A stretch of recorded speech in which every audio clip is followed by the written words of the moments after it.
Veteran të ushqykës. Të ndëruar ju pjesëmarrës të këtij manifestimi, zonja dhe zotëri. Institucionet s'pasna kanë me përshëndet për institucionet e deshta, me thonë, i përshëndet. Edhe pse s'kena. Sot po e përkujtojmë 5 majin e vitit 1998.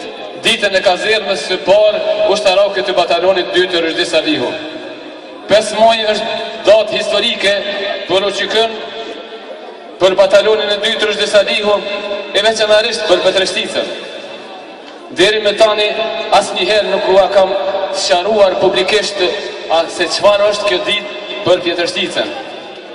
Shumica nga ju e dini se kjo shtëpi ishte e jona në maj të vitit 1998. Kjo shtëpi ishte e jonja më herët, që nga viti 1992. Që nga ky vit kjo shtëpi dhe kjo familje ishin pjesë e grupit ilegal që vepronte në këtë pjesë të Drenicës. Ky grup në atë kohë quhej Komiteti Kombëtar për Bashkimin e Trojave Shqiptare. Komiteti Kombëtar për Bashkimin e Trojave Shqiptare ishte organizuar në disa fshatra për rreth, si në Krojmer, Pjetërshtic, Caralev, Zbërth, Godanc, Reçat, Shtime, Greqevc, Ngucat, Komoran, Skënderaj, Vaush, Polac e disa fshatra tjera. Nga Pjetërshtica në atë kohë ishin të parët që ju bashkangjetën këtij grupi. Ishte Ali Gashi, Sidis Bahiu, Alu Shamrushi, Alin se poshtë të se di, nashtë në gjëmë ashtë. Ishin edhe shumë vullnetarë të tjerë të cilët nuk arritën të nënshkruajnë të betimin.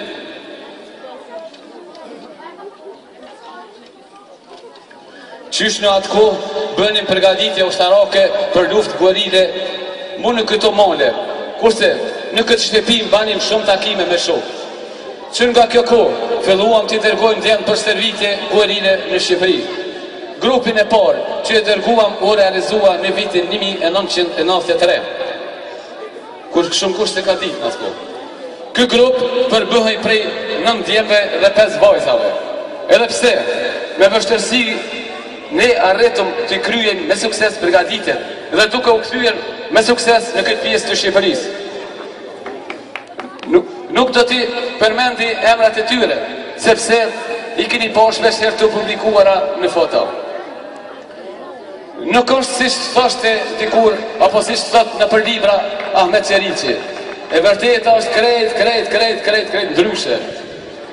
Atëherë isha për gjithë si grupëm.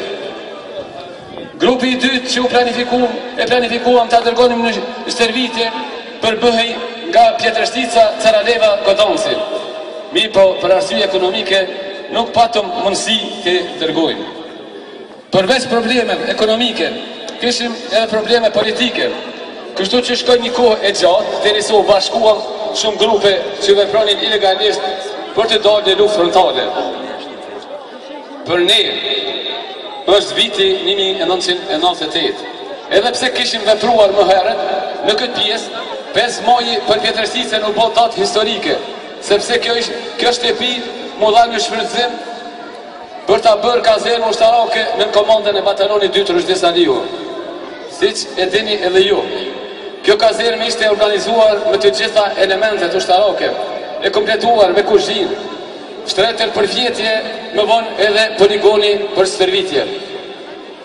Ky batalion u fagëzua me emrin Rëshdi Salihu sepse ishte dëshmor i parë i komunës së Shtimes, kurse ka ditë i tregoj tash. Nga kjo kazermë ka ndodhur shumë luftëtar të mëdhenj, komandant të ndershëm, por fatkeqësisht nuk pati politikan të ndershëm kurrë, edhe s'besoj që do të ketë. Nga kjo kazermë u ndihmua edhe formimi i zonës së Rëtimës. Nga kjo kazermë u organizua Blinaja, u luftua në Fushticë. Nga kjo kazermë u organizua Zborci, Varigovci. Të gjithë sukseset që pati batalioni 2 të Rëshdi Salihu, si në Zborc, Fushtic, Blinaj, Dug, Komaran, e në Caralevën heroike, e në shumë vendet e tjera, ishte merit e djemve që poshuan dhe ushqyen në këtë kazermë. Nga kjo kazermë u formua dhe pika e logistikës në fshatrat për rreth, si në Bregzi, Krajisht, Ribar, Topliqan, Kojs, Klogos, Banull, Godime e tjera. Nga kjo kazermë shumë djemë udhëtuan për në Shqipëri e lirë për të sjellë armatim. Nga kjo kazermë janë domosdoshmorë të këtij bataloni të rënë me 14 dhjetor 1998 dhe disa heroj të gjallë që mbjetuan, i shpëtuan asaj prite, që edhe sot është enigmatike, si ndodhi. Merit të madhe ka kjo kazermë edhe për luftën e Kosharës, sepse aty pati dëshmor, luftar dhe drejtues të asaj betejë historike. Para se ta përfundoj, dua t'ju përkujtoj se në këtë kazermë, mu në këtë vend, u patë dhënë betimi, si që dini edhe ju, të gjithë betimi u dha për bashkimin e trojeve shqiptare, i cili nuk u realizua kur. Pse? Sepse luftarët e ende nuk erdhen në pushtet. A edhe djemë të mirëfill. Komuna e Shlimes duhet të jetë krenare që fshati Pjetërsisë është pjesë përbërëse e saj, sepse Pjetërsisa e ka këtë kazermë, që nesër mund të jetë një muzej historik i UÇK-s.